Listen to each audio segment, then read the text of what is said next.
Morning students, hope you are studying well. आइए start करते हैं बेटा अपने लेक्चर 2 वेक्टर्स के साथ। प्रोबेबली आपको पहला लेक्चर समझ में आ गया होगा। थोड़ा सा शुरुआत में आपको हो सकता है डिफिकल्ट लगे, बट टाइम के साथ साथ बहुत इजी लगेगा। आइए स्टार्ट करते हैं पिछले ही लेक्चर के साथ। बेटा पिछले लेक्चर में मैंने आपको पढ़ाया था वेक्टर्स और स्केलर्स। बेटा दो चीजें आई थी निकल के, और बेटा स्केलर्स जो होते हैं that require number unit for complete description and they follow simple algebra. 30 kilo mangoes इधर से, 40 इधर से, कितने हो गए थे बेटा? 70 केजी मैंगोज हो गए थे।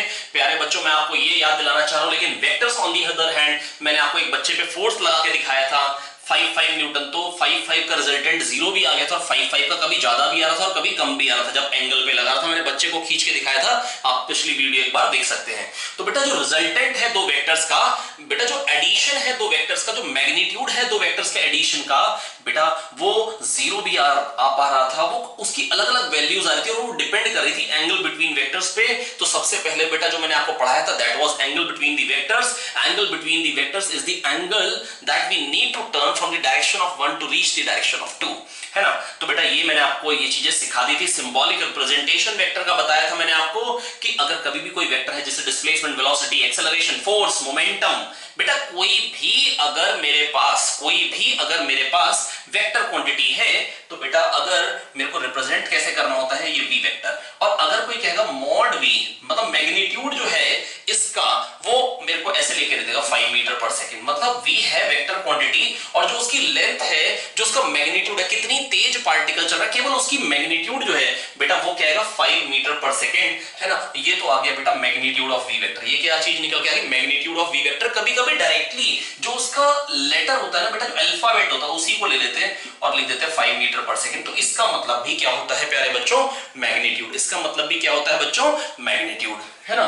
तो मेरे को लगता है कि मैं आपको समझा पाया हूं कि वेलोसिटी वेक्टर, है ना, मतलब वेलोसिटी v वेक्टर बना है तो डायरेक्शन मैग्नीट्यूड दोनों है। तो मेरे से कहेगा 5 meter per second 30 degree north of east, है ना। तो इसका मतलब क्या होगा? Particle is moving with 5 meter per second 30 degree north of east, 30 degree north east से।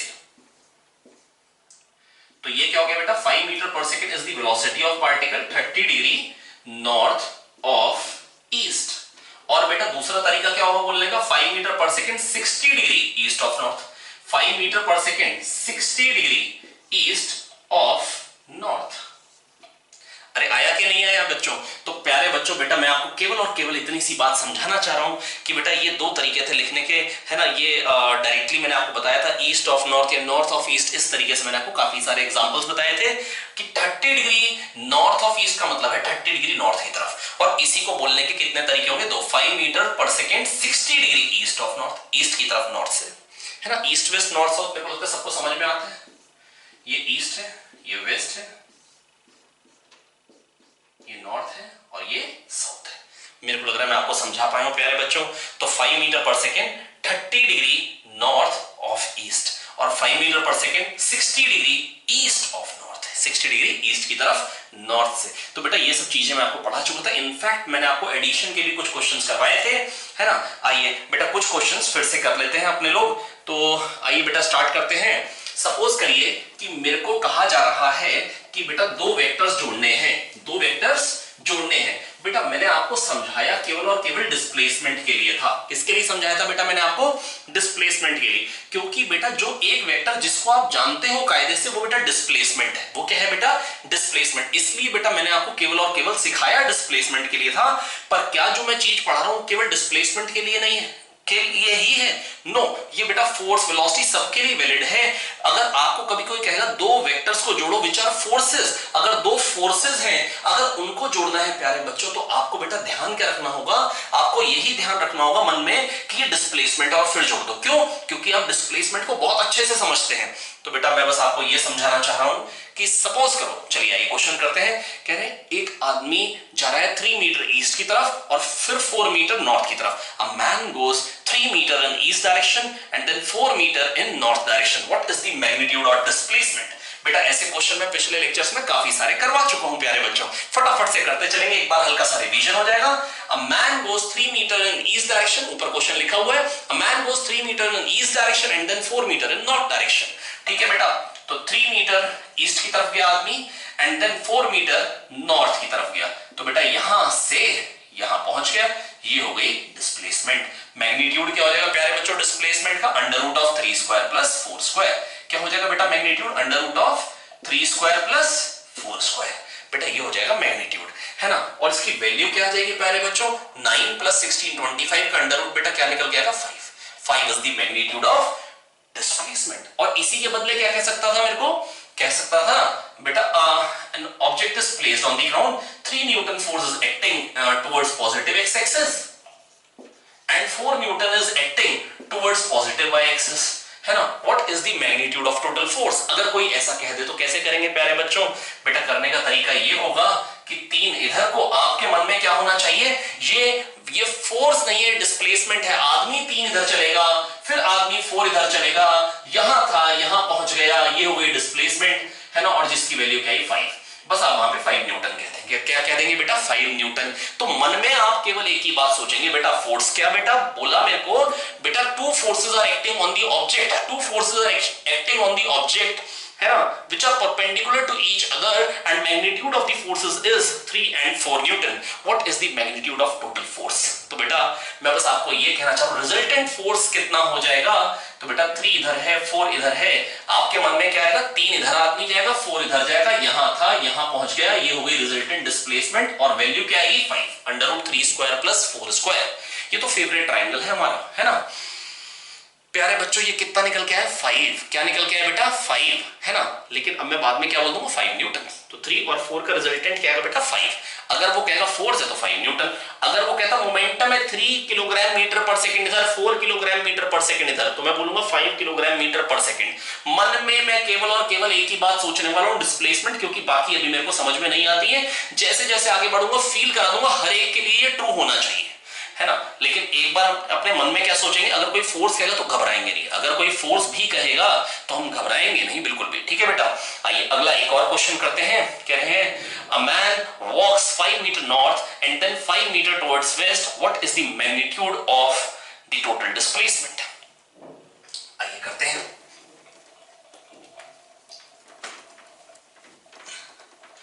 Five metre north and then 5 metre west. बेटा ईस्ट वेस्ट नॉर्थ साउथ फिर बना चलिए,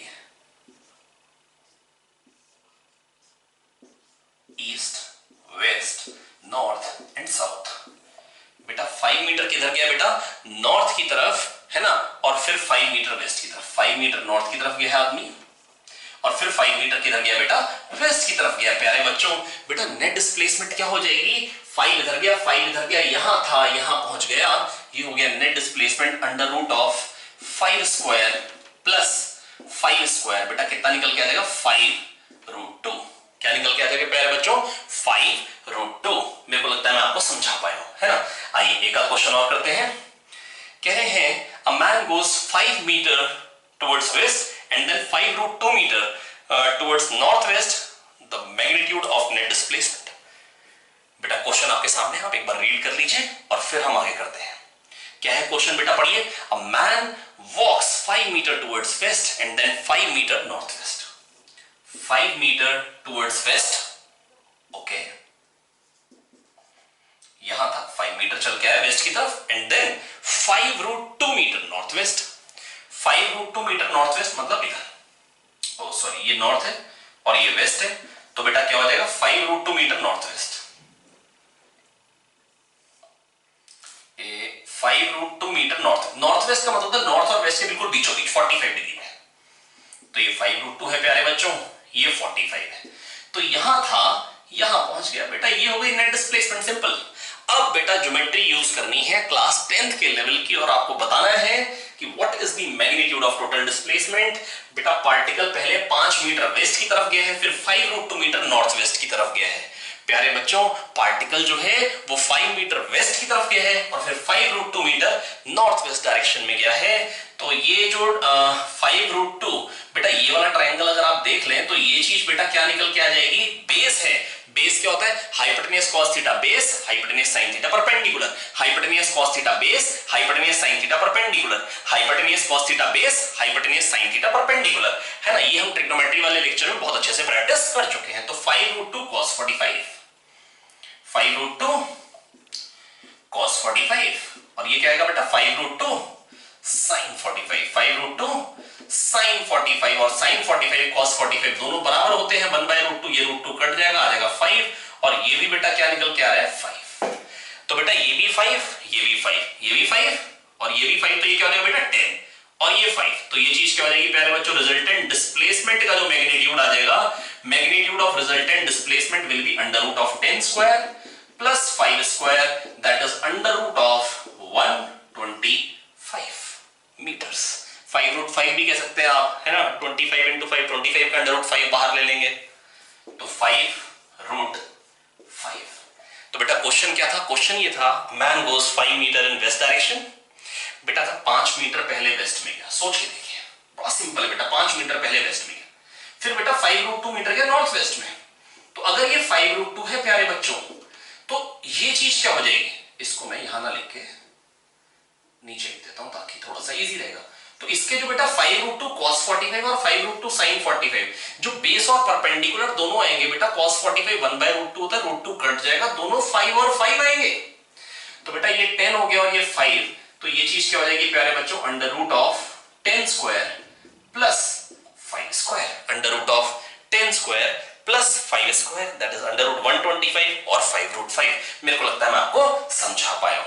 आइए एक और क्वेश्चन करते हैं बेटा। क्वेश्चन है एक आदमी 5√2 नॉर्थ वेस्ट में जा रहा है पहले और फिर 5 मीटर साउथ में जा रहा है। A man walks 5√2 metre in north west direction, question ऊपर है आप नोट कर लेंगे। A man walks 5√2 metre in north west direction and then 5 metre toward south. A man walks 5√2 metre in north west direction and then 5 metre toward south.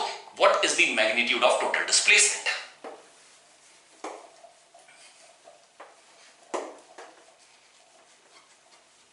अब ऐसा करेंगे बेटा, दोनों वेक्टर बनाने के बाद जो मैं बेस और परपेंडिकुलर बनाता हूं उससे पहले ही बना लेते हैं। 5√2 मीटर गया नॉर्थ वेस्ट डायरेक्शन में, अभी भी क्या तो थोड़ी देर पहले, है ना, बार बार जा रहे थे, पता नहीं क्या चक्कर है, आइए देखते हैं। तो बेटा ये 5 निकल के आया था और ये भी 5, क्या ये बात याद है? मेरे को लगता है ये मेरे को बार बार बताने की जरूरत नहीं। 5√2 cos 45, 5√2 sin 45, cos 45 1/√2, ये भी 5 और ये भी 5, जो मैं पिछले लेक्चर में बहुत प्रैक्टिस करवा चुका था आपको ट्रिग्नोमेट्री में, है ना। तो दोनों 5-5 और फिर कह रहे हैं उसके बाद 5√2 इधर गया, इसका मतलब बेटा 5√2 इधर जाने का मतलब ही यही है कि 5 ऊपर को भी गया है और मतलब 5 इधर आया है और 5 और फिर उसके बाद कह रहे हैं 5 मीटर टुवर्ड साउथ। इसका मतलब 5 मीटर नॉर्थ गया था, फिर 5 मीटर साउथ में वापस आ गया। तो बेटा फाइनल डिस्प्लेसमेंट क्या हो जाएगी, यहां से चला 5√2, उसके बाद 5 नीचे आया तो पहुंच कहां गया, यहां से यहां पे। ये हो गई नेट डिस्प्लेसमेंट। और नेट डिस्प्लेसमेंट बेटा कितनी निकल के आ गई प्यारे बच्चों, 5। नेट डिस्प्लेसमेंट क्या आ गई निकल के 5। आइए मैं एक बार फिर से समझाने की कोशिश करता हूं। बेटा 5√2 इधर गया, एक आदमी है जो कि बेटा मेरे को कहा जा रहा है 5√2 पहले इधर गया नॉर्थ वेस्ट, है ना, उसके बाद बेटा 5 मीटर किधर गया साउथ, यहां था बेटा यहां पहुंच गया। ये हो गई नेट डिस्प्लेसमेंट, ये हो गई नेट डिस्प्लेसमेंट। और जो बेटा कितनी निकल के आ रही है बेटा 5√2 के दो कंपोनेंट, बेटा ये बेस और परपेंडिकुलर क्या निकल के आए थे बेटा 5 और 5। तो 5 बेसिकली ये चीज थी, मतलब 5 ऊपर भी चढ़ा था अभी और फिर 5 नीचे भी उतर गया। तो बेसिकली मैं कह सकता हूं वो केवल और केवल वेस्ट डायरेक्शन में गया और वो भी कितना गया बेटा 5 गया। कितना गया प्यारे बच्चों 5, है ना। आप मेरी बात समझने की कोशिश करें, अगर वो कह रहा है 5√2 इधर गया तो बेटा ये भी 5 और ये भी 5 है। अब उसके बाद 5 नीचे है तो बेटा जितना बेसिकली ऊपर चढ़ा था उतना नीचे आ गया। तो फाइनली कहां पहुंच गया, केवल 5 मीटर वेस्ट में। कहां पहुंच गया बेटा 5 मीटर वेस्ट में, ठीक है। तो आइए देखते हैं। तो बेटा जो भी हम लगातार एडिशन करते जा रहे हैं वेक्टर्स का, है ना, तो वो अब हम डायरेक्टली एक लॉ से करेंगे, triangle law of vector addition. बेटा हम डायरेक्टली समझ सकते हैं, कोई खास बड़ी बात नहीं है। आप तो ये मानिए कि मेरे पास दो वेक्टर हैं P और Q। बेटा मेरे पास कितने वेक्टर हैं प्यारे बच्चों, P और Q, दो वेक्टर्स हैं जिनके बीच में एंगल थीटा है। बेटा मेरे पास दो वेक्टर्स हैं, P है प्यारे बच्चों और दूसरा Q है है ना, एक वेक्टर p है, दूसरा q है। मैं फिर से बोल दे रहा हूं, p वेक्टर का जो मैग्नीट्यूड होगा, लेंथ होगी, उसको हम किससे डिनोट करेंगे? p से। जो मॉड होगा उसको हम किससे डिनोट करेंगे बच्चों? p से, खाली उसके अल्फाबेट से। और जो q वेक्टर है प्यारे बच्चों बेटा, उसका जो मैग्नीट्यूड होगा बेटा, जो उसकी जो लेंथ होगी उसको हम किससे डिनोट करेंगे? q से। तो बेटा p क्या है? उसका मैग्नीट्यूड। p क्या है प्यारे बच्चों? उसका मैग्नीट्यूड। और q क्या है प्यारे बच्चों? q वेक्टर का मैग्नीट्यूड। इनके बीच में प्यारे बच्चों एंगल थीटा है। मेरे से कहा गया इन दोनों का एडिशन करना है।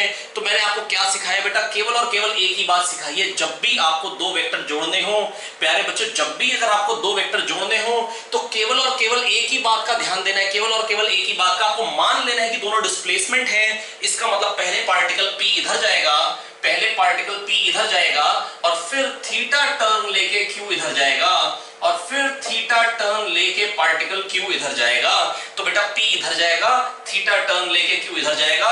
यहां था, यहां पहुंच गया, ये हो गया बेटा रिजल्टेंट डिस्प्लेसमेंट या एडिशन ऑफ टू वेक्टर्स। मैं फिर से आपको बता दे रहा हूं, कोई भी दो वेक्टर दे दे आपको दुनिया में लाके अभी आज की डेट में, तो मैं मानूंगा वो डिस्प्लेसमेंट है प्यारे बच्चों। मैं क्या मानने वाला हूं प्यारे बच्चों? वो क्या है? डिस्प्लेसमेंट। तो बेटा एक वेक्टर है p वेक्टर, एक वेक्टर है q वेक्टर। p वेक्टर का मैग्नीट्यूड p है, q वेक्टर का मैग्नीट्यूड जो है वो q अल्फाबेट है। तो बेटा बस मैं आपको ये कहना चाह रहा हूं प्यारे बच्चों, ये p है, ये q है ना। यहां p चला इधर, फिर थीटा घूम के q चला इधर, यहां था बेटा, यहां पहुंच गया और ये हो गई रिजल्टेंट डिस्प्लेसमेंट। ये क्या हो गई बेटा? रिजल्टेंट डिस्प्लेसमेंट, है ना। मैं आपको डायरेक्टली पता क्या कह सकता हूं प्यारे बच्चों? मैं ये कह सकता हूं, if you need to add two vectors, if you need to add two vectors, then what to do? Place the tail of the second vector, place the tail of the second vector onto the head of the first vector, onto the head of the first vector. Vector joining from the tail of first to the head of second is the resultant vector or addition of the two vectors, or the addition of the two vectors. प्यारे बच्चों मैं फिर से बोल दे रहा हूं, if you need to add two vectors, then what you need to do is you need to place the tail of the second vector onto the head of the first vector. Vector joining from the tail of first to the head of second is the addition of the two vectors or the resultant vector. मेरे को लगता है प्यारे बच्चों मैं आपको समझा पाया हूं। ठीक है बेटा, आप इसको हम बोलते हैं बेटा ट्राइंगल लॉ। इसको हम क्या बोलते हैं? Triangle law. And the statement is there. Okay, you need to note it down and I'll move up and I'll move further. So बेटा मैं बस आपको ये बताना चाह रहा हूं बेटा, दो वेक्टर हैं, एक वेक्टर है p वेक्टर, एक वेक्टर है q वेक्टर। p वेक्टर के मैग्नीट्यूड को किससे डिनोट करेंगे प्यारे बच्चों? p से, लेटर p से। और q वेक्टर के मैग्नीट्यूड को प्यारे बच्चों शॉर्ट फॉर्म में किससे डिनोट करेंगे? q से। अब बेटा मेरे को इनको जोड़ना है। जब प्यारे बच्चों मैं इनको जोड़ना चाह रहा हूं, मैं बस बेटा आपको ये बताना चाहता हूं बेटा, बड़ी ही सिंपल बात है बेटा। p इधर जाएगा आदमी, q इधर जाएगा, है ना। यहां था, यहां पहुंच गया बेटा, ये हो गई रिजल्टेंट डिस्प्लेसमेंट। क्या मैं ऐसा नहीं कह सकता हूं कि पहले q इधर जाएगा, पहले q इधर जाएगा और फिर p इधर जाएगा? अरे हाँ, पहुंच तो वही ना यार।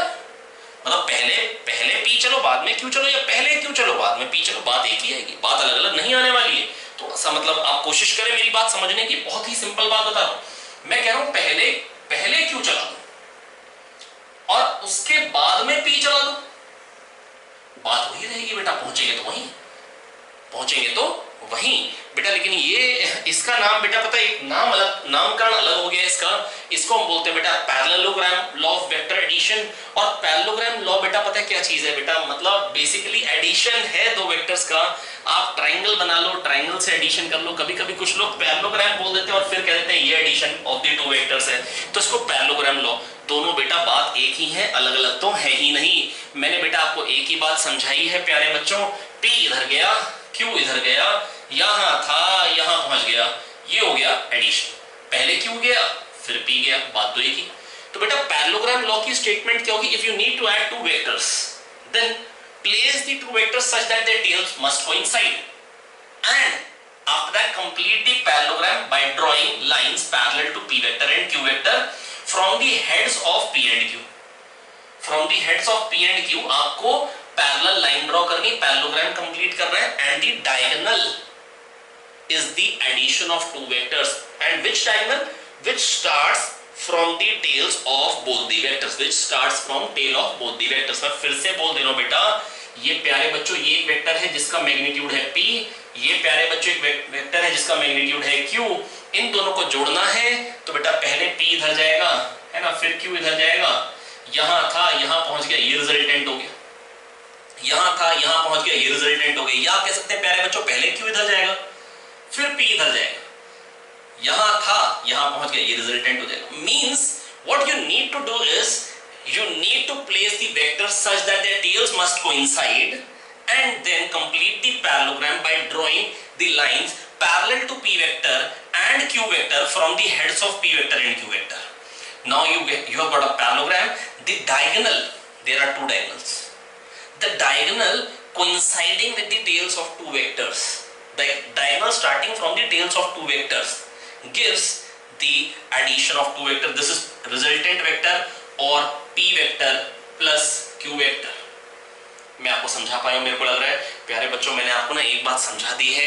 कभी भी कोई भी दो वेक्टर्स अगर आपको ऐड करने हैं तो एक ही बात आपको ध्यान देनी है।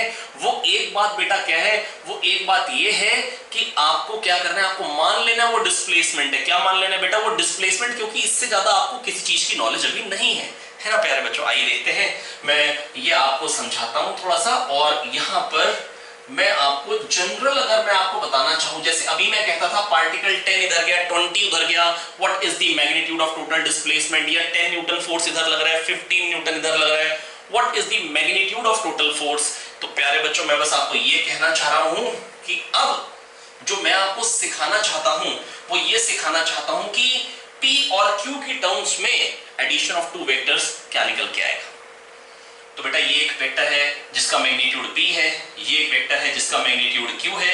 एडिशन ऑफ टू वेक्टर्स क्या आएगा बेटा? आपके मन में पैरेललोग्राम लॉ फिट बैठ रहा हो तो वो देखें। मैं आपको ये कहूंगा बेटा अभी तक का जो मेरा वीडियो है कम से कम 2-3 बार देख लो ताकि आपको क्लियर हो जाए अच्छे से।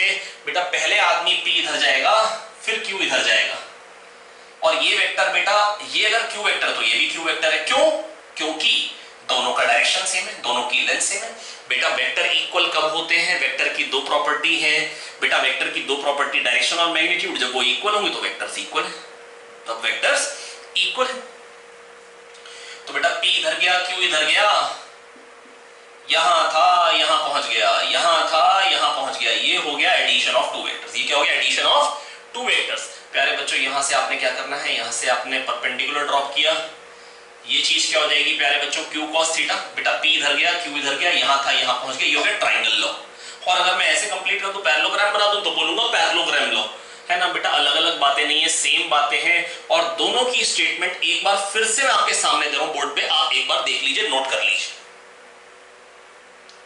होप आप लोगों ने नोट कर ली होगी, है ना। आप जब भी अगर मैं ऐसे कुछ चीजें प्रोजेक्ट करता हूं तो आप क्या कर सकते हैं प्यारे बच्चों, वहां पर आप उस टाइम पे स्क्रीन को पॉज कर लिया करें, ठीक है। अब देखिए बेटा ये Q cos थीटा आया, ये Q cos थीटा कैसे? बेटा बेस होता है हाइपोटेन्यूज cos थीटा। बेस क्या होता है प्यारे बच्चों? Hypotenuse cos theta. इस छोटे खूबसूरत ट्रायंगल में ये बेस है, इस छोटे खूबसूरत ट्रायंगल में प्यारे बच्चों ये बेस है, ये डॉटेड रेड ट्रायंगल ये बेस है। तो बेटा ये क्या आ जाएगा बेटा? ये Q cos थीटा, और ये चीज क्या आ जाएगी बेटा? Q sin theta. अब बेटा ये चीज क्या हो जाएगी? यहां से लेके यहां तक की लेंथ क्या हो जाएगी? P plus Q cos theta, और ये Q sin थीटा। तो ये जो रिजल्टेंट का मैग्नीट्यूड आएगा बेटा, पाइथागोरस चाचा की माला जपो और बोलो this square plus this square का अंडर रूट। R का magnitude will be under root of P plus Q cos theta square plus Q sin theta square.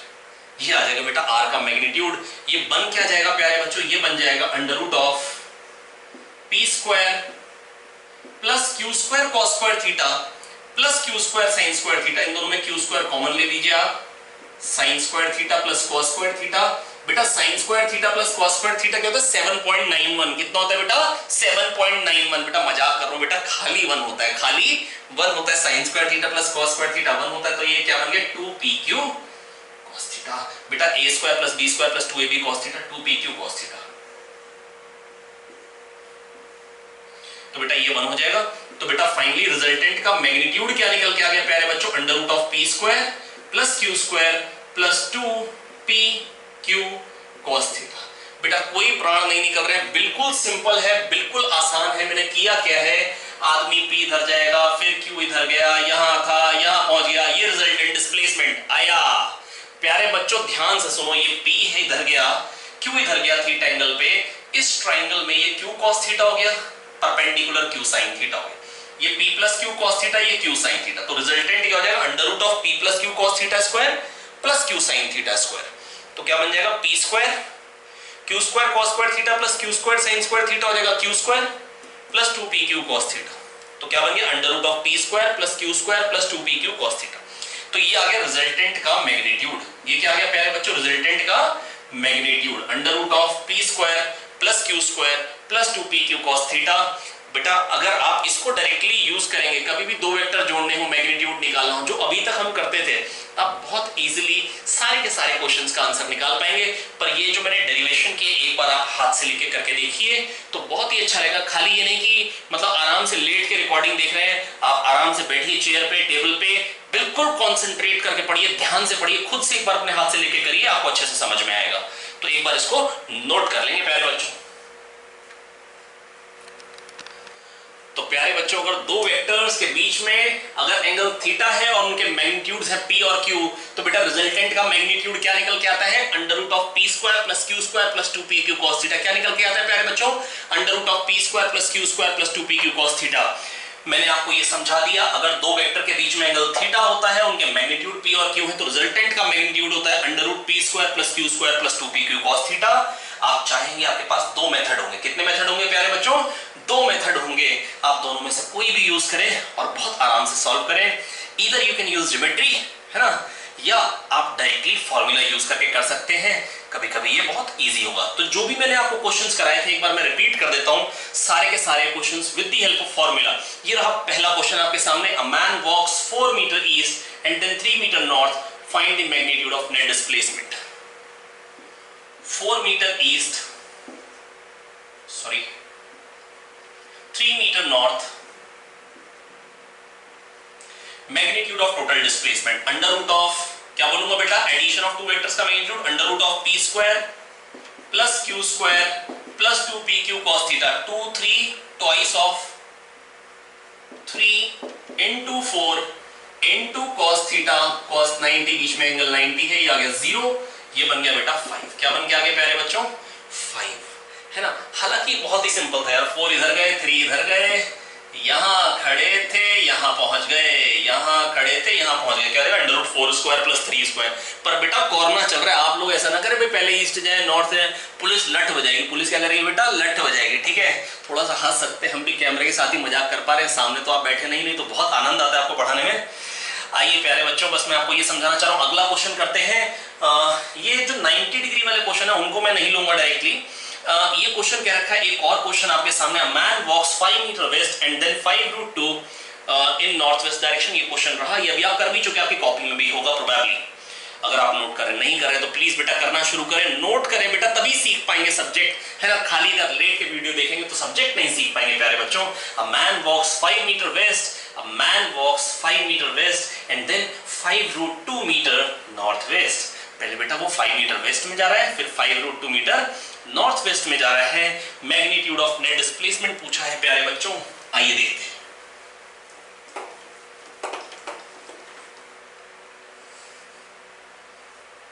5 metre waste में चला गया, ठीक है, फिर 5 रूट 2 मीटर जा रहा है नॉर्थ वेस्ट। तो बेसिकली ये दो वेक्टर्स हैं प्यारे बच्चों, ठीक है। कह रहे इन दोनों वेक्टर्स का एडिशन का मैग्नीट्यूड, बेटा बीच में एंगल है नॉर्थ वेस्ट मतलब 45 डिग्री। तो बेटा अभी तो वैसे मैं करवाया ही था आपको मतलब, लेकिन अब फॉर्मूले से कर रहे हैं। पहले कैसे कराया था, मैंने कहा था 5 रूट 2 गया, 5 इधर गया, फिर 5 रूट 2। 5 रूट 2 के मैंने आपको बेस और परपेंडिकुलर निकलवाए थे इस ट्राइंगल में, जो कि 5 और 5 आए थे, और फिर यहां से यहां पहुंच गया था, रिजल्टेंट निकलवाया था। अब मैं आपको ये कह रहा हूं बेटा प्यारे बच्चों, अब ऐसे बार बार नहीं कर रहे हैं, फॉर्मूला डायरेक्टली जान रहे हैं। 5 इधर है, 5 रूट 2 इधर है, दो वेक्टर हैं, बीच में एंगल है 45 45। बेटा अगर 45 बीच में एंगल है, मेरे को ऐड करना है प्यारे बच्चों, क्या निकल के आएगा एडिशन बताइए, under root of P square, resultant का मैग्नीट्यूड क्या होगा under root of P square 5 square plus Q square 5 root 2 square. वैसे बेटा आपने थोड़ा सा पसंद नहीं करता ऐसे 5√2² लिखना, 25 × 2 50 डायरेक्टली लिखना पसंद करते हैं, पर आप समझ पाए इसलिए शुरुआत ऐसे कर रहे हैं। लेकिन बेटा एग्जाम की तैयारी कर रहे हैं, कॉम्पिटिटिव एग्जाम, थोड़ा सा फास्ट करने की कोशिश करनी होगी आपको।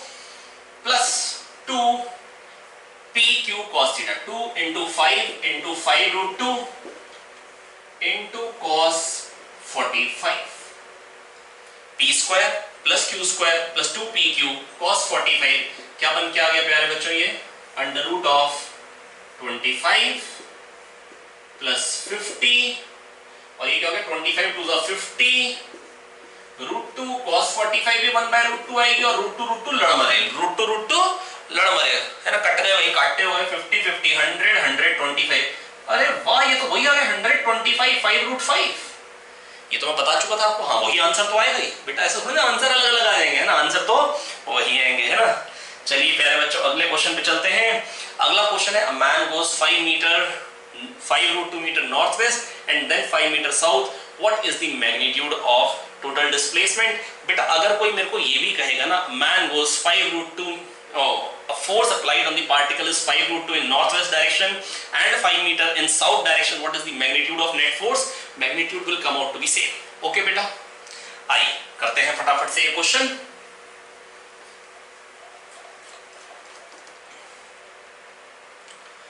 प्यारे बच्चों क्या कहा गया है आपको, आपको कहा गया है a man goes 5√2 metre northwest, 5√2 metre northwest and then 5 metre south. तो बेटा ये दो वेक्टर को जोड़ना है, नॉर्थवेस्ट मतलब 45 और ये 90, तो 90 + 45 ये 135 हो गया है ना प्यारे बच्चों। अब बेटा इनका मैग्नीट्यूड निकालना, जो कि मैं जानता हूँ 5 ही आएगा, क्योंकि 5√2 बेसिकली मैंने आपको बताया था ये भी 5 बन गया था और ये भी 5, तो 5 इधर आप कह सकते हैं और फिर 5 नीचे आ गया, तो यहां से यहीं पहुंच रहे हैं, 5 आंसर आना चाहिए। पर देखते हैं फॉर्मूले से सेम आता है या नहीं आता है। R = √P², P किसी को भी नाम दो 5√2 का स्क्वायर, अब मैं डायरेक्टली 50 लिख रहा हूं, 5√2 का स्क्वायर प्लस Q², दूसरा वेक्टर है 5 25 हो गया, प्लस 2PQ 5 × 5√2 × cos 135, और cos 135 को बड़ी जोर से मन कर रहा है कहने का 180 - 45, और cos 180 - थीटा बेटा प्यारे बच्चों क्या होता है माइनस cos थीटा, ये आएगा माइनस cos 45, माइनस बन जाएगा cos 45 1/√2 कट जाएगा, और ये क्या बन जाएगा बेटा -50 50 50 कट गए, आंसर क्या आ गया √25। मैं फिर से बोल दे रहा हूं बेटा, पिछली वीडियोस एक बार ध्यान से देखिए, आप ये कैलकुलेशंस ओरली कर पाएंगे। आप पिछली वीडियोस एक बार दोबारा देखिए ट्रिग्नोमेट्री वाली। बेटा यहां पर क्या आएगा बेटा √50 + 25, और बेटा cos 180 - थीटा होता है प्यारे बच्चों minus cos theta, cos 180 - theta प्यारे बच्चों क्या होता है माइनस cos 45, तो ये बन जाएगा ट्वाइस ऑफ 5 × 5 × √2, cos 45 आएगा -1/√2, √2 कट जाएगा, 50 प्लस और 50 माइनस कट गया, √25 बेटा क्या आएगा 5, वही पूरे वही आंसर आ गया बेटा, आंसर तो वही आना ही पड़ेगा है ना भैया। चलिए आगे बढ़ेंगे प्यारे बच्चों। आइए एक दो क्वेश्चंस जो पिछले लेक्चर में ये थे मैं उन्हीं को जरा कंप्लीट कर रहा हूं, केवल और केवल एक ही चीज यूज करके √P² + Q² + 2PQ cos theta, just to satisfy you that we are getting the same answers. आइए प्यारे बच्चों,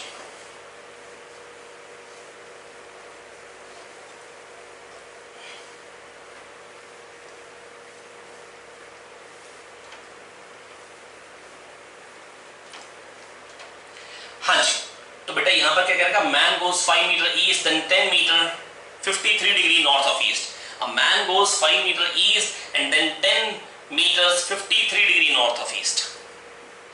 5 मीटर ईस्ट की तरफ गया है एक आदमी, फिर उसके बाद गया है 10 metre 53 degree north of east. बेटा रिजल्टेंट डिस्प्लेसमेंट क्या होगी बेटा, या तो आपको मैंने जो कराया था 10 cos 53 10 sin 53, बेटा बेस होता है hypotenuse cos theta hypotenuse sin theta perpendicular, तो बेटा ये आया था 10 cos 53 निकल गया था 6, ये 8 आया था। मैं जस्ट पूरी कैलकुलेशन करके नहीं दिखा रहा हूं, ये पिछले रिकॉर्डिंग में कर चुका हूं मैं, बेटा यहां से आंसर आया था under root of 11 square plus 8 square, under root of 11 square plus 8 square that is under root of 185। अब देखते हैं अब हम क्या हम कुछ सेम आंसर पे पहुंच रहे हैं, दैट इज हमारा फॉर्मूला सही है जो डेवलप की है, गड़बड़ है। आइए देखते हैं, ये 10 मीटर है, ये 5 मीटर है, ये 53 डिग्री बेटा वेक्टर्स के बीच में एंगल है, रिजल्टेंट का मैग्नीट्यूड क्या है, under root of p square 25 q square 100 plus 2p q cos 53। और cos 53 बेटा क्या होता है बेटा प्यारे बच्चों 3/5, दो वैल्यूज याद करेगी, cos 37 cos 53, cos 37 cos 53 क्या क्या वैल्यूज होती हैं 4/5 और 3/5। छोटी वैल्यू कब आएगी, बड़े एंगल पे cos घटता है, cos 01 cos 90 0, एंगल बढ़ता है cos घटता है, 4/5 3/5 दो वैल्यूज थी, 53 पे कौन सी आएगी, छोटी वाली, 53 पे कौन सी आएगी प्यारे बच्चों, छोटी वाली। यहाँ पे 3/5 पुट करेंगे and what we are going to get, let's see, under root 125 twice of 5 10 3/5 काटते ये कितना आ गया 60, ओ सेम अंडर रूट 185 भाई साहब, सेम आंसर। बेटा मेरे को लग रहा है मैं आपको समझा पाया, मेरे को लग रहा है मैं आपको समझा पाया हूं प्यारे बच्चों, है ना। इस तरीके से ही जो बाकी क्वेश्चंस भी बचे हैं एक बार आप उनका आंसर निकाल के देखें, है ना। और चलिए या तो एक क्वेश्चन मैं आपको और करा देता हूं just to make you comfortable. A man goes 10 meter east and then 10 meter 30 degree west of north.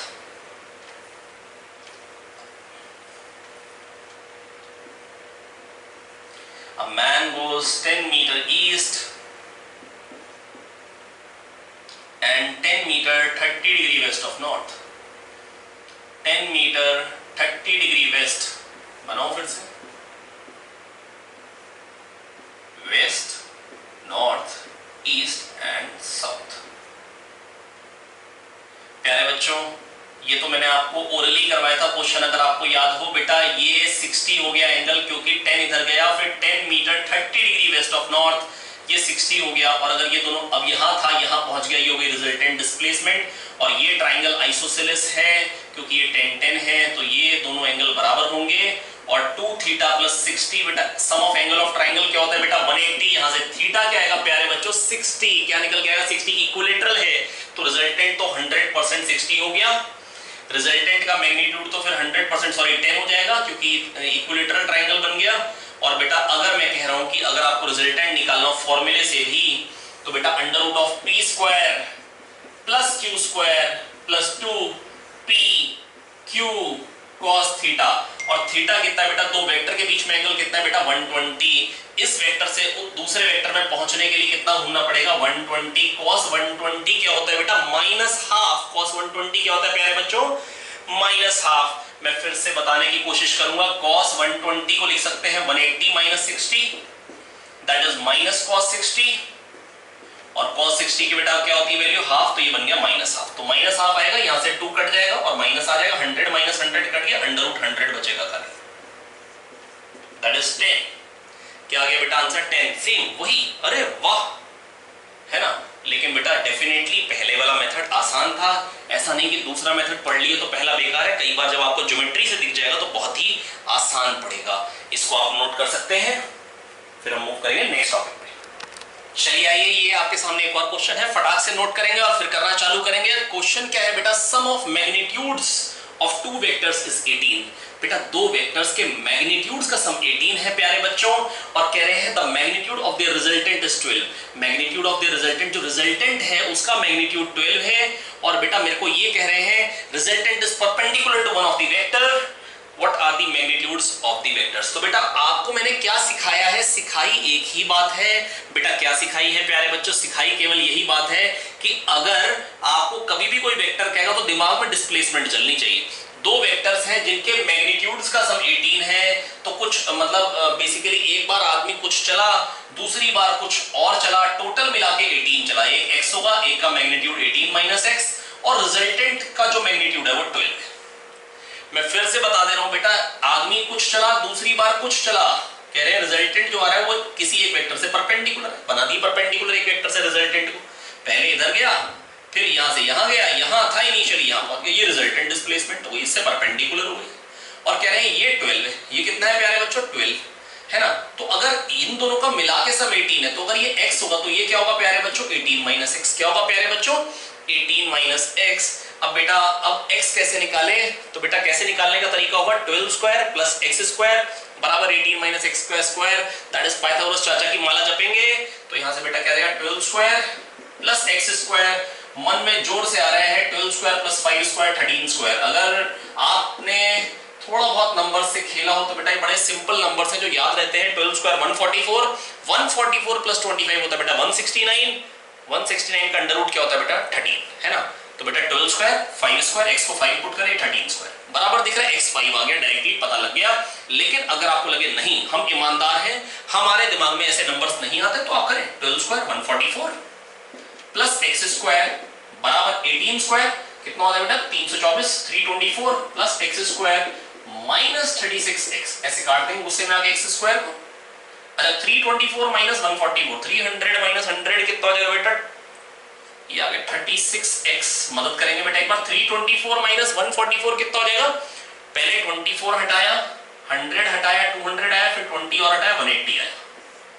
और बेटा ये क्या है? 36 into 5 is 180 है ना। प्रोबेबली बड़े आराम से आप समझ सकते हैं 35 से 180, 6 5 से 30, 180 आ जाएगा बेटा। कैलकुलेशन आप कर सकते हैं ना, मेरे को ऐसा लगता है। तो बेटा x कितना आ गया? 5। x कितना आ गया? 5। और अगर आपको लगे नहीं इजी आराम से कैलकुलेशन करनी, तो पहले आप 6 से डिवाइड करें। मेरे को 36 5 से 180 दिखता है, आपको नहीं दिख पा रहा है, तो एक बार आप आराम से कर लें, थोड़े टाइम में आपकी भी कैलकुलेशन हल्के हल्के अच्छी हो जाएगी।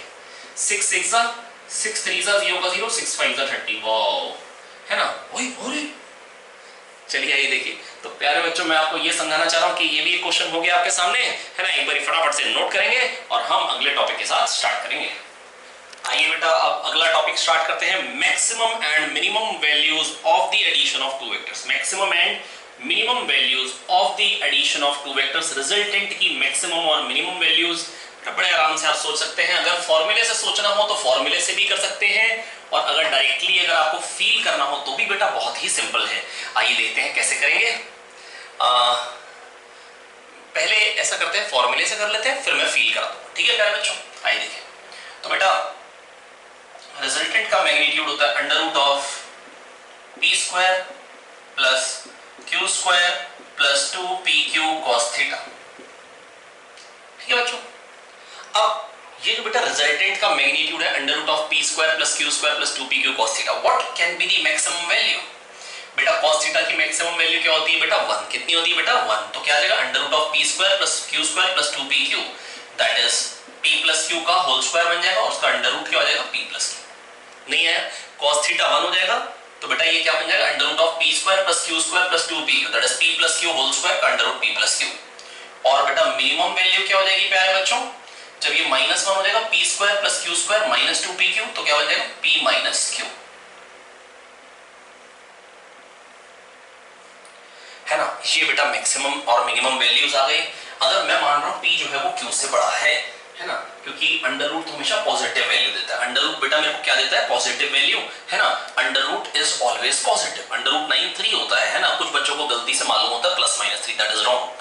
तो प्यारे बच्चों मैं बस आपको इतना बताना चाहूंगा, ये मैथ सर आपको अच्छे से क्लियर कर देंगे, और अगर आप मेडिकल स्टूडेंट्स हैं तो मेरे पे भरोसा माने, ठीक है। तो क्योंकि मैं पूरी कहानी वाली नहीं सुना पाऊंगा, ऐसा क्यों है ना। अभी बस आप इतना बस मान लें, तो मैक्सिमम वैल्यू जो होती है ना रिजल्टेंट की, that is p plus q, और प्यारे बच्चों मिनिमम वैल्यू क्या होती है प्यारे बच्चों? p minus q। Minimum value क्या होती है प्यारे बच्चों? p माइनस q, ठीक है बच्चों। तो मैंने आपको बस ये समझाया कि अब इसको फील कैसे कर सकते हैं। मिनिमम कैसे? cos थीटा -1, तो p square plus q square minus 2pq। तो बेटा क्या बन जाएगा? मिनिमम के लिए क्या करेंगे? Under root of p square plus Q square minus 2pq, बेटा p माइनस q का होल स्क्वायर है, तो क्या बन जाएगा? p minus q। अब बेटा सोच कैसे सकते हैं, आदमी पहले p इधर चला, अब वो q किधर जाए? बेटा वो q पीछे भी आ सकता है, वो इधर भी जा सकता है, वो इधर भी जा सकता है, बेटा राइट टू फ्रीडम। हालांकि आजकल छिड़ी हुई है वो कॉर्नर, बेटा निकलेगा तो लट पड़ेगी तुरंत। घर में बैठे हैं, आदमी चल रहा है, मान लो लेट अस सपोज, तो p इधर है, q वापस है, तो बेटा p minus q minimum value आ गई। और मैक्सिमम कब आएगी बेटा? वो इस सर्कल पे कहीं पर भी लैंड कर सकता है बेसिकली। क्यों? वो किधर को भी जा सकता था, वो कहीं पर भी लैंड कर सकता है। Minimum value p minus q हो जाएगी, और बेटा मैक्सिमम p भी इधर और q भी इधर चला, तो P plus Q will be the maximum value. तो बेटा मैक्सिमम वैल्यू क्या आएगी बेटा P प्लस क्यू, और प्यारे बच्चों मिनिमम वैल्यू क्या आएगी P माइनस क्यू। मैं फिर से बताने की कोशिश करता हूं, बेटा P इधर गया, अब वो Q किधर को भी जा सकता था बेटा, इधर भी जा सकता था, Q इधर भी जा सकता था, इस सर्कल पे कहीं पर भी लैंड कर सकता था। तो मिनिमम कितना होता बेटा, मिनिमम मैग्नीट्यूड ऑफ डिस्प्लेसमेंट कब आएगा, जब वो इधर जाए और वापस आ जाए, तो P माइनस क्यू हो जाएगा। और मैक्सिमम जब P इधर जाए और Q भी इधर जाए, तो मैक्सिमम वैल्यू क्या आ जाएगी बेटा P प्लस क्यू। मेरे को लगता है मैं आपको समझा पाया। तो बेटा P प्लस क्यू और P minus Q are the maximum and minimum values, please note it down. बेटा मैंने आपको बताया डायरेक्ट तरीका बेटा, अगर फॉर्मूले से देखें तो भी दिख रहा है, under root P square plus Q square plus 2p cos theta and the maximum value will be when cos theta is maximum, cos theta maximum होता है 1, तो मैक्सिमम वैल्यू आई बेटा P प्लस क्यू, और बेटा मिनिमम वैल्यू क्या आएगी प्यारे बच्चों P माइनस क्यू। प्लीज इसको फटाफट से नोट करेंगे, याद रहनी चाहिए, मैक्सिमम होती है P प्लस क्यू, मिनिमम होती है P माइनस क्यू, मैक्सिमम होती है P प्लस क्यू, मिनिमम होती है P माइनस क्यू। बेटा मैक्सिमम कितनी होती है P प्लस क्यू, बोले बोले बोले, खाली ना बैठे, खाली ना बैठे बेटा, लेटे नहीं, मेरी बात सुने, बोले साथ में, मैक्सिमम होती है P प्लस क्यू। मैक्सिमम क्या होती है बच्चों P प्लस क्यू, और मिनिमम वैल्यू क्या होती है P minus Q, where P is the वो वाला वेक्टर का मैग्नीट्यूड जो बड़ा है, जो बड़ा है। तो बेटा प्यारे बच्चों मैं आपको बस ये कहना चाह रहा हूं, maximum is P plus Q when the angle between the vectors is 0 and the minimum is P minus Q when the angle between the vectors is 180। तो बेटा आप इसको फटाक से नोट करेंगे और फिर हम इस पे कुछ क्वेश्चंस करेंगे। तो ये रहा पहला क्वेश्चन आपके सामने, maximum and minimum values of resultant of the two vectors. तो बेटा मेरे को कहा गया है the ratio of maximum the ratio of maximum value of resultant to the minimum value of resultant is 3:1. What is the ratio of the magnitude of two vectors? पहले बड़े वाले का रेशियो लेना, नीचे छोटे वाले का रेशियो लेना। बेटा क्वेश्चन क्या है, मैक्सिमम और मिनिमम वैल्यूज ऑफ रिजल्टेंट का जो रेशियो है r max by r min दे रखा है क्वेश्चन में, वो 3:1 दे रखा है प्यारे बच्चों, है ना। Ratio of magnitudes of the two vectors बता रहा है, तो अगर ये 3:1 है बेटा ये P प्लस क्यू होती है मैक्सिमम वैल्यू, और P माइनस क्यू क्या होगी प्यारे बच्चों minimum value. P by Q बताना है, बहुत सिंपल है ना कैलकुलेशन है ना। तो यहाँ पर आपको बस करना क्या है, गुस्से में आके क्रॉस मल्टीप्लाई करेंगे, ये P माइनस क्यू जाके इससे बढ़ जाएगा 3P माइनस 3Q, शानदार तरीके से लिख दिया हमने, है ना भाई। P प्लस क्यू क्या बन गया P प्लस क्यू। अब बेटा क्या बन जाएगा 2P, क्या बन गया 2P, और इधर क्या बन जाएगा 4Q, तो P बाई क्यू कितना आ जाएगा 2:1, P बाई क्यू कितना आ जाएगा 2:1। Very good. वैसे भी आप सोच सकते हैं कि 2 + 1 3 आएगा और 2 - 1 1, 3:1 कब बनेगा जब ये 2:1 के रेशियो में होंगे, है ना। हालांकि ये कैलकुलेशन करने के तरीके और भी हो सकते हैं, आगे चल के सीखेंगे, ये कैलकुलेशन जल्दी से भी कर पाएंगे। फटाफट से एक बार नोट करेंगे, मैक्सिमम और मिनिमम वैल्यू का जो रेशियो था रिजल्टेंट का, that was 3:1। What is the magnitude, what is the ratio of magnitude of the two vectors, P by Q बताना था बेटा। बहुत ही सिंपल है, बड़े वाले का इस टू छोटे वाले का रेशियो, ठीक है। आप नोट करेंगे फटाफट से। एक और क्वेश्चन करते हैं इसके बाद। आइए देखिए बेटा, दो क्वेश्चंस और करते हैं फटाफट से। ये रहा पहला क्वेश्चन आपके सामने, ठीक है। पहला क्वेश्चन बेटा क्या है बेटा, P का जो मैग्नीट्यूड है बेटा वो 5 है, दूसरे वेक्टर का मैग्नीट्यूड 7 है। कह रहे हैं which of the following can not be the resultant of two vectors, कौन कौन सा इनमें से इन दोनों का रिजल्टेंट नहीं हो सकता है। प्यारे बच्चों मैंने आपको बताया था अभी कि मैक्सिमम वैल्यू होती है P प्लस क्यू और मिनिमम होती है P माइनस क्यू, या मतलब दोनों का सम और या डिफरेंस। तो बेटा यहाँ पे बड़ा वेक्टर है 7, तो 7 और 5 मैक्सिमम कब बनेगा जब सेम डायरेक्शन में होगा, मिनिमम कब बनेगा 7 इधर और 5 इधर। मिनिमम कब बनेगा बेटा 2 जब अपोजिट डायरेक्शन में हो, तो मिनिमम वैल्यू 2 आएगी एंड मैक्सिमम इज 12। तो 2 से 12 के बीच के आंसर हो सकते हैं, ये हो सकता है, ये हो सकता है, ये नहीं हो सकता है 14। बेटा 5 और 7 के पापा मिलके भी 14 नहीं हो पाएंगे। 5 और 7 बेटा मैक्सिमम कितना बना सकता है 12, ये नहीं बन सकता है। और मिनिमम कितना बन सकता है 2। अगर यहाँ पे 1 भी मान लो एक ऑप्शन होता तो 1 भी नहीं हो सकता है। कौन कौन सा नहीं हो सकता है, तो बेटा मैंने आपको बताया कि वैल्यूज कहां से कहां तक लाया कर सकती हैं, 2 से 12 के बीच में, 2 से 12 के बीच में। तो 2 से 12 में कौन सी आ रही है, ये और ये, तो ये और ये नहीं हो सकती है। मेरे को लग रहा है कि मैं आपको समझा पाया हूं, एक बार नोट कर लेंगे, नहीं तो पॉज करेंगे, फिर अगला क्वेश्चन इसके बाद देखेंगे। ये आप फटाफट से नोट करें। इसमें पूछा है बेटा अगले क्वेश्चन में, in which of the following cases can the body be in equilibrium. ये 3 सेट ऑफ फोर्सेस लग रहे हैं, 3 फोर्सेस लग रहे हैं। कह रहे हैं in which of the following cases can the body be in equilibrium. Equilibrium का मतलब होता है net force on the body 0। जैसे मान लो कि है ना, मेरे पे इधर से भी 5 न्यूटन लग रहा है, इधर से भी 5 न्यूटन, तो टोटल क्या हो जाएगा बेटा 0, टोटल क्या हो जाएगा 0। नहीं आया समझ में? तो बेटा प्यारे बच्चों मैं आपको ये कहना चाह रहा हूं, जब टोटल फोर्स 0 होता है तो हम बोलते हैं बॉडी इक्विलिब्रियम में है।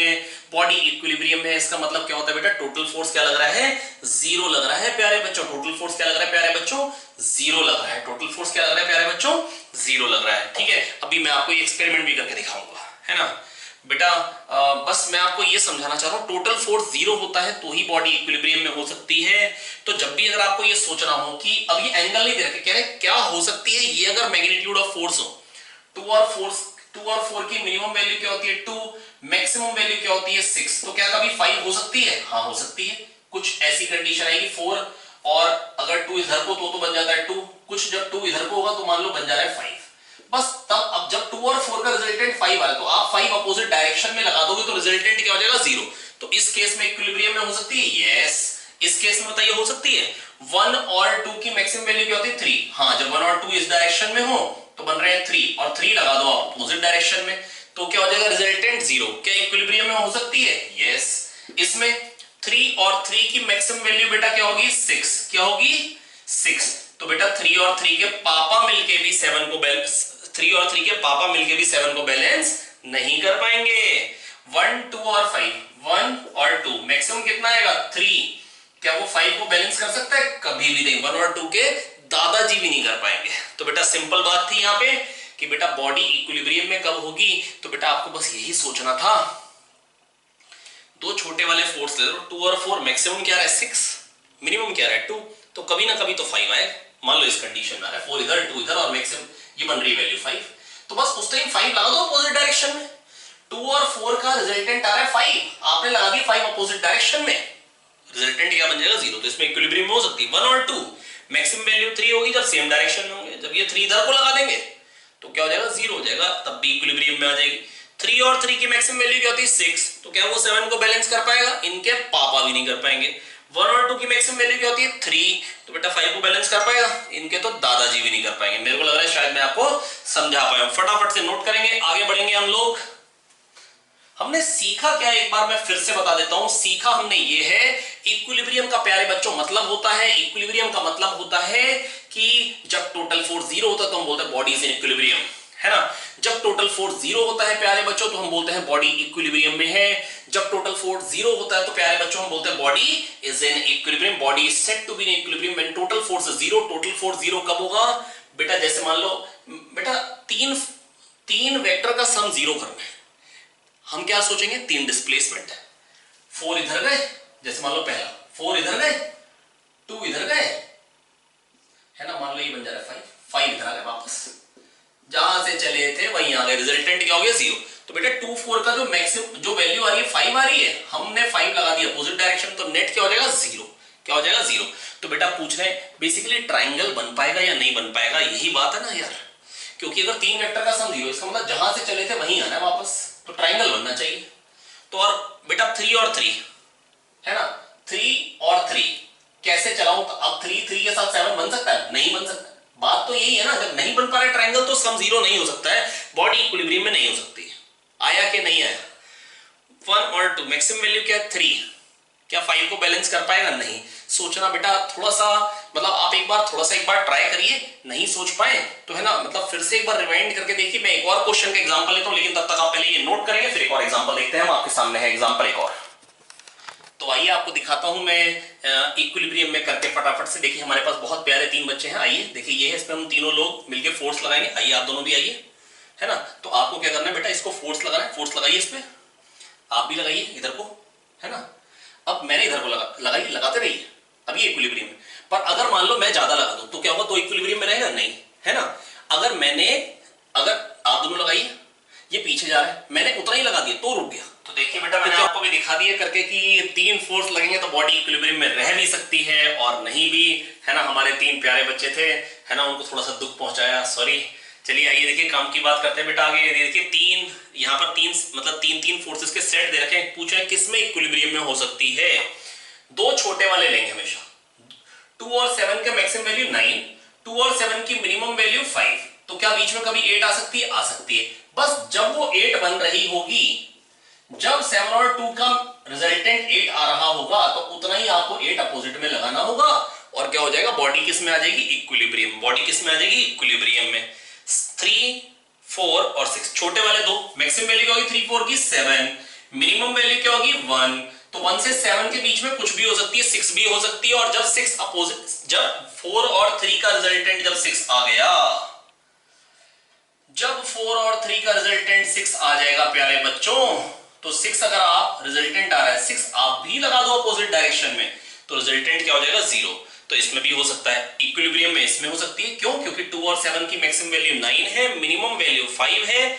तो 5 यहां पर मैक्सिमम वैल्यू क्या है 9, मिनिमम क्या है 5। तो 5 से 9 के बीच में 8 आता है। तो जब 8 बनेगी तो 8 अपोजिट डायरेक्शन में लगाएंगे और बॉडी को रोक देंगे। 3 और 4 की मैक्सिमम वैल्यू 7, मिनिमम वैल्यू क्या होगी बेटा इनकी 4 और 3 का रिजल्टेंट 1। तो 1 से 7 के बीच में कभी 6 भी आएगा, बिल्कुल आएगा। तो जब 6 आएगा तो उतना ही अपोजिट में लगा के बॉडी को इक्विलिब्रियम में ले आएंगे। बहुत शानदार।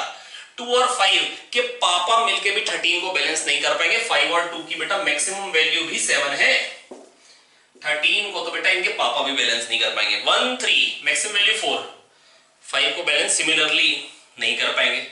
9, 2, 11, 9, 2 की मैक्सिमम वैल्यू 11 और जब 11 लग जाएगा अपोजिट डायरेक्शन में, जब ये 11 है तो 11 अपोजिट में लगा के हम इक्विलिब्रियम में लेके आ सकते हैं। तो इसमें इक्विलिब्रियम में हो सकती है, इसमें भी हो सकती है, इसमें भी, दो में नहीं हो सकती है। मैंने कोशिश करी सिखाने की, है ना। अगर फिर भी डाउट रहेगा तो एक बार कमेंट करेंगे, मैं एक और वीडियो बनाऊंगा जिसमें और एग्जांपल दूंगा और अच्छे से एक्सप्लेन करने की कोशिश करूंगा। आप इसको भी नोट कर लेंगे। सोचने का तरीका क्या है ये देख लीजिए। मैक्सिमम वैल्यू सोचनी है 9, मिनिमम 5। अगर उसके बीच में है ये, तो कभी ना कभी ये 8 होगा किसी ना किसी एंगल पे।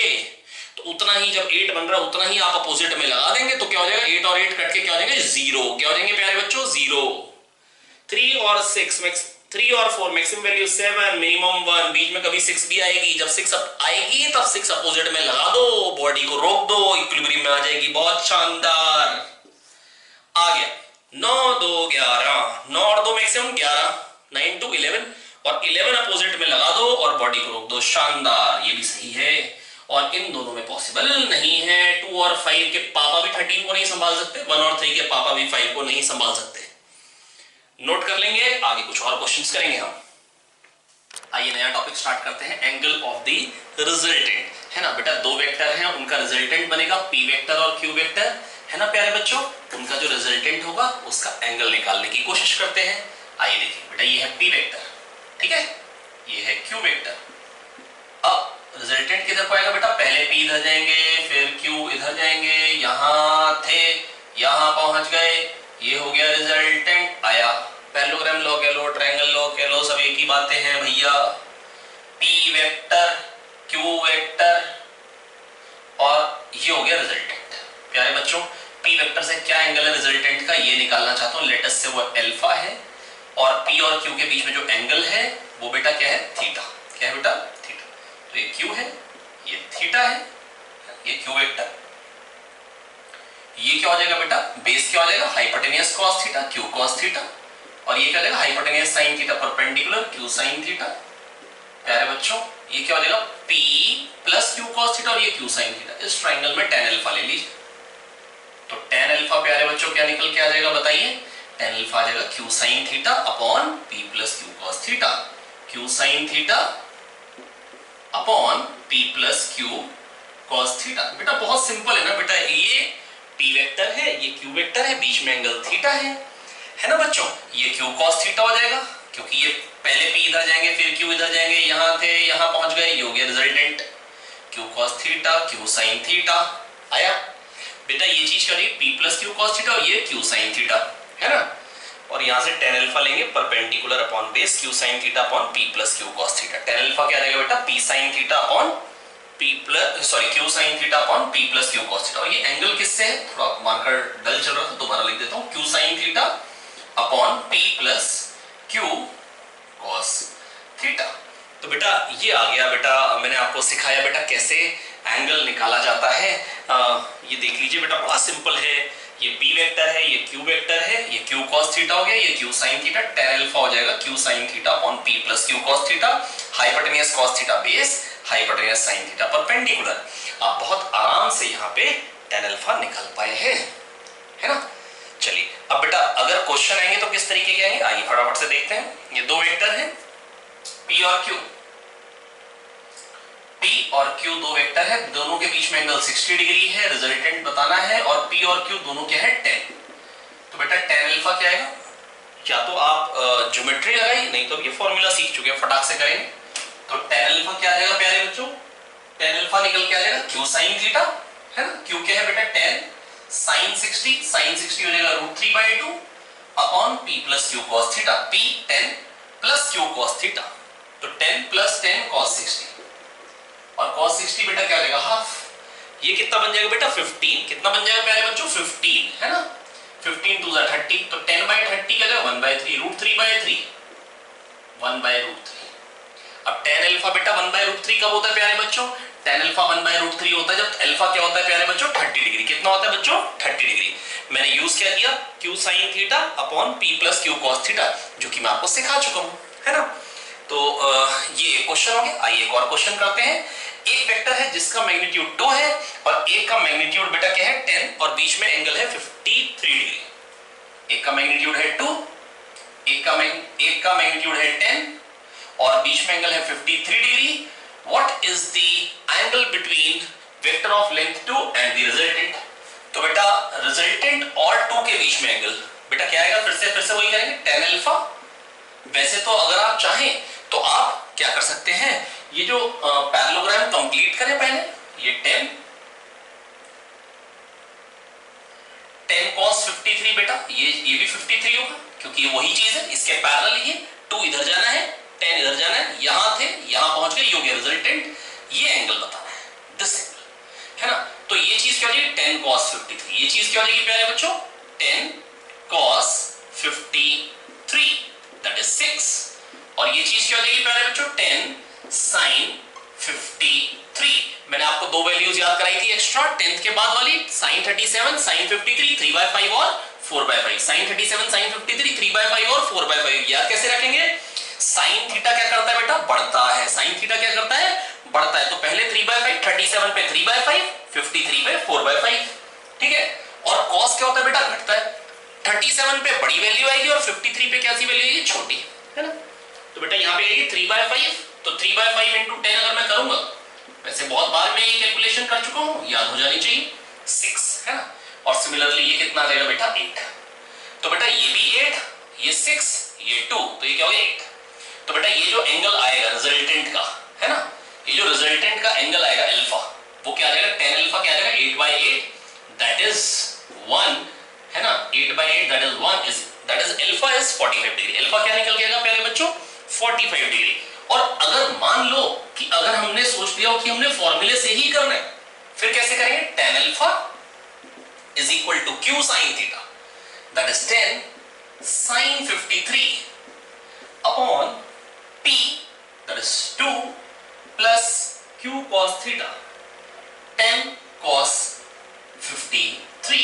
क्या बन जाएगा बेटा 10 sin 53 10 into 4/5। बेटा ये ना कुछ वैल्यूज याद हो जानी चाहिए, 8 है ना, बड़ी बार कर चुके थे ट्रिग्नोमेट्री में भी ये वैल्यूज यूज, 2 प्लस 10 cos 53, है ना। ये क्या आ जाएगा बेटा 3/5, है ना, ये बन जाएगा 6 और ये 8 अपॉन 2 प्लस 6। अरे वाह, वही बेटा आंसर तो वही आएगा, भले आप फॉर्मूले से करें, भले आप पूरी की पूरी ज्योमेट्री करें, है ना। इसको आप नोट कर लेंगे, मैं इसके बाद एक दो क्वेश्चंस और कराता हूं, ठीक है। ये मेरे को लग रहा है प्रोबेबली समझ में आ गया।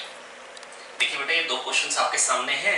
यहाँ पर क्या है बेटा p और q दोनों का मैग्नीट्यूड 10 है, बीच में 120 डिग्री एंगल है। रिजल्टेंट का आपको एंगल बताना है, किसी भी एक के साथ बता सकते हैं, है ना। हमने p के साथ डिराइव कर रखा है formula, tan alpha is q sin theta upon p plus q cos theta. tan alpha is q sin theta upon p plus q cos theta. बेटा डायग्राम मन में फिट कर लो बिल्कुल, ये p है ये q है ना, p इधर गए फिर q थीटा एंगल पे गए, q cos theta q sin theta, तो tan अल्फा बन गया q sin theta upon p plus q cos theta, है ना। ये जो डायग्राम है ना, ये जो इधर मैंने डायग्राम दिखा दिया आपको, है ना, ये डायग्राम मन में फिट हो जाना चाहिए। tan अल्फा क्या बन जाएगा बेटा, q sin theta upon p plus q cos theta.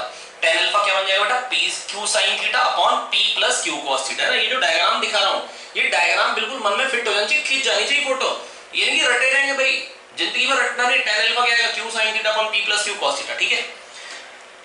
आइए प्यारे बच्चों, बेटा रिजल्टेंट का एंगल बताना है। जैसे मान लो p वेक्टर से, तो tan इधर गए, वेरी गुड, फिर tan 120 डिग्री एंगल पे गए,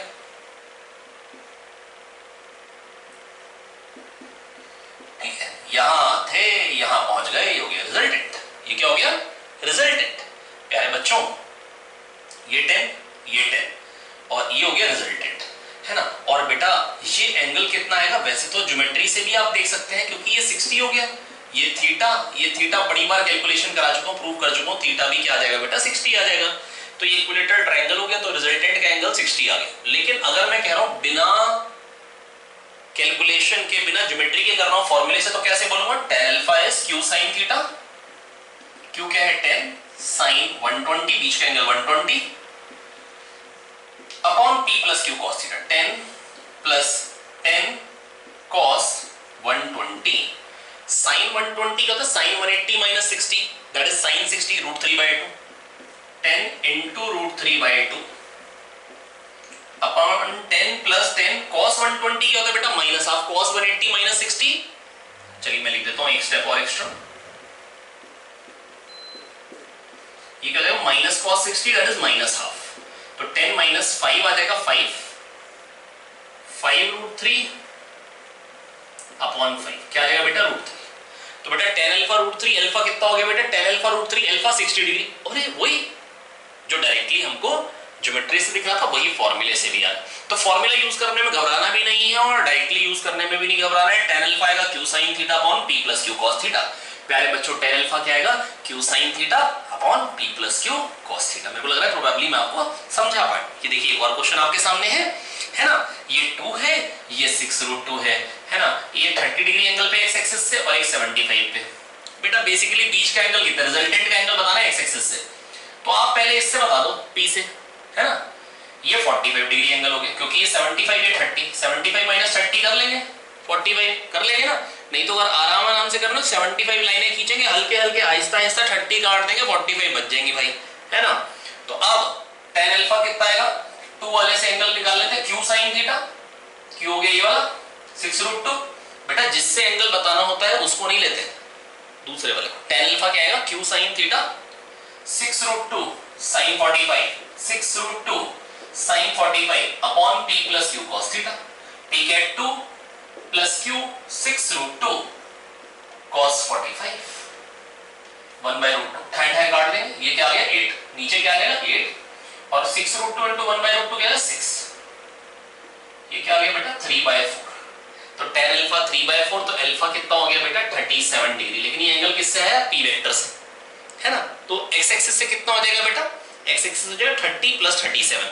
तो आंसर हो जाएगा angle of resultant is 67 degree with the x axis. अब देखो खाली क्वेश्चन में परेशान किया गया, मतलब हमने डिराइव किया था इस कंडीशन के लिए, हमसे पूछ क्या लिया, हमसे कह दिया भैया ये पैरेललोग्राम कर दो पहले टेढ़ा, अब रिजल्टेंट का एंगल इससे बताओ। अरे p से पता है एंगल 37, तो x एक्सिस से क्या है 30 प्लस 37। ये बेटा अगर 37 पता है तो यहां से कितना एंगल है 30 प्लस 37, दैट इज 67। मेरे को लगता है प्रोबेबली मैं आपको समझा पाया हूं, ठीक है। अगले टॉपिक के साथ मिलेंगे।